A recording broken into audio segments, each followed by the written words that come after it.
Hi viewers. நேற்று பிரேமலதா விஜயகாந்த் அவர்கள் ரொம்ப சிறப்பாக சட்டசபையிலையும் சரி, அப்புறம் வெளியில் வந்தோம். சட்டசபை வந்து சண்டை போடுற இடம் கிடையாது, தயவுசெய்து ஒரு ஆரோக்கியமாக எடுத்துகிட்டு போங்க, தேவையான விஷயங்களை மட்டும் பேசுங்க.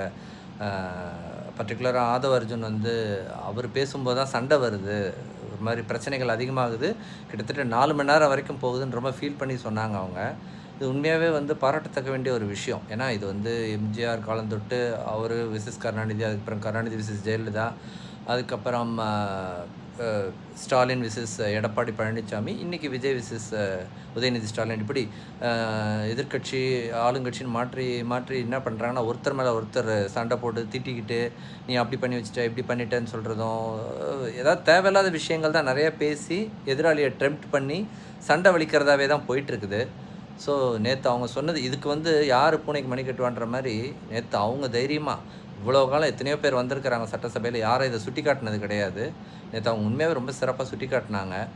எனக்கு ஆக்சுவலாக வந்து பிரேமலதா விஜயகாந்த் அவங்க கட்சிக்கு டிஎம்கே சீட் கொடுக்கும்போது எனக்கு அதில் விருப்பம் கிடையாது.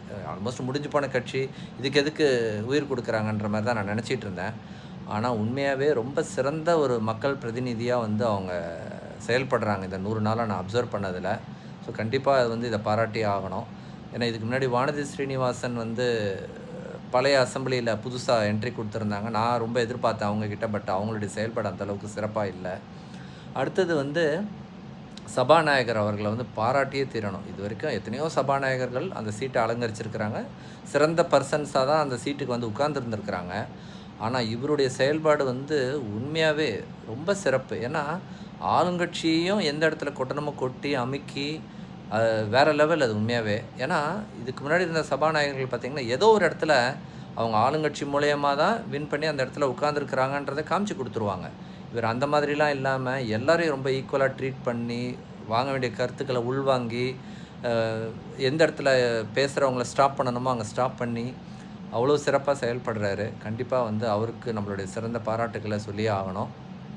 இனிமேலாவது ஆளுங்கட்சியும் எதிர்கட்சியும், ஏன்னா இப்போ லைவாக ரிலே பண்ணுறீங்க. இப்போ நான் போன வாரம் சென்னையில் இருக்கும்போது நான் பார்க்குறேன், ஆட்டோவில் போகிறவங்களும் சரி, ஆட்டோ டிரைவர்ஸு, டூ வீலர்ஸ் எல்லாருமே வந்து ரொம்ப அசம்பிளியில் என்ன நடக்குதுன்றத ரொம்ப ஆர்வமாக பார்த்துக்கிட்டு வண்டி ஓட்டிகிட்டு போகிறதெல்லாம் நான் பார்த்தேன். அப்படி இருக்கும்போது நீங்கள் வந்து ஒரு தெளிவான அரசியலாக மக்களுக்கு தேவையான ஆக்கப்பூர்வமான விஷயங்களை பேசி அதை அசம்பிளியில் டிஸ்கஸ் பண்ணிங்கன்னா ரொம்ப சிறப்பாக இருக்கும். இதை தான் எல்லாருமே எதிர்பார்க்குறோம்.